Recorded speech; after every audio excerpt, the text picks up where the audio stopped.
And now we move on to the myth, the legend, Baldur's Gate 3. And I think this is when I started watching your Twitch content as well, was when you were playing some Baldur's Gate 3. You got into a pretty dicey area with the goblins in the goblin camp. Yes, I remember you being there for this bit. And I ended up with, I think it was just my character left. Or no, it was just Astarion. It was just Astarion left. And I was up in the rafters. And it was very quickly, as soon as I entered that combat, it was the head of the goblin camp. I can't remember his name right now. It's the head of the goblin camp. Oh, like Drogar or whatever his name is? Yeah. And basically, very quickly, everyone in my party went down except for Astarion. Astarion was by a ladder, and I just went, well, it could be easy right now to go, this is a total write-off. Obviously, I'm not going to do this. The combat's just started, and all three of them have gone down. I've only got one against the entire combat encounter. But I went up into the rafters. This is actually, it's interesting you brought this up. This is the first moment in this game where I truly went, oh my God, this game can be anything I want it to be. There's so much potential and so much scope for me to just have fun here. So I went up into the rafters, and utilizing the rafters and utilizing the fact that it forced some of them to come up one by one, but I also had advantage. I was good with range up there, so I was able to utilize that. I could push some, and push would do a lot of damage, but I pushed them the right way. I could push them into a certain spot. And somehow, with just Astarion, I soloed the entire encounter. Oh my God. And I remember like the rush that I got from it, but also in my chat, people going like, I had people in chat going, this is again was the thing, going, I have never seen anyone take on this encounter in this way. And going, yeah, that's the joy, is that every encounter can be approached so many different ways. And I will go and watch someone stream afterwards and go, you took on that whole thing in a totally different way to me. That's crazy. Like, not just going, oh, you know, what build did you use to take on this encounter? To go, no, looking at it going, I never thought about that as a possibility.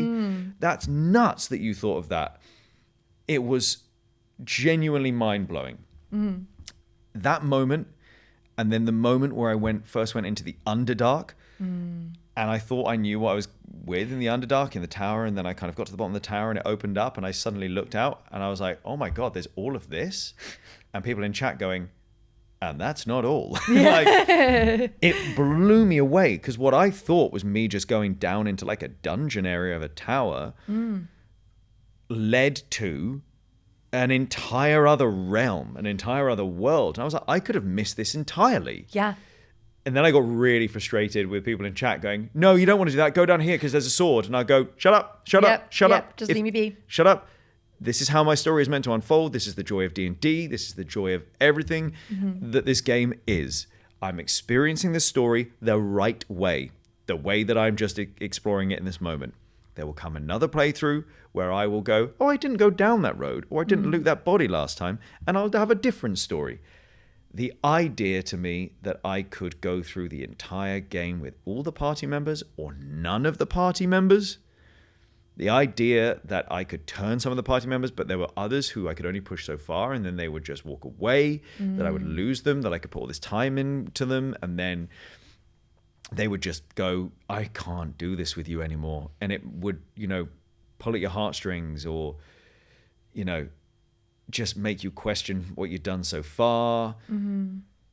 It blew my mind. It blew me away. And I think it quickly cemented itself as my favorite game of all time. Yeah. Because, I mean, I love D&D and I love that experience. And having a game that really just so brilliantly, I was going to say gamified, but D&D is a game. Video gamified, something that seemingly was so impossible to do.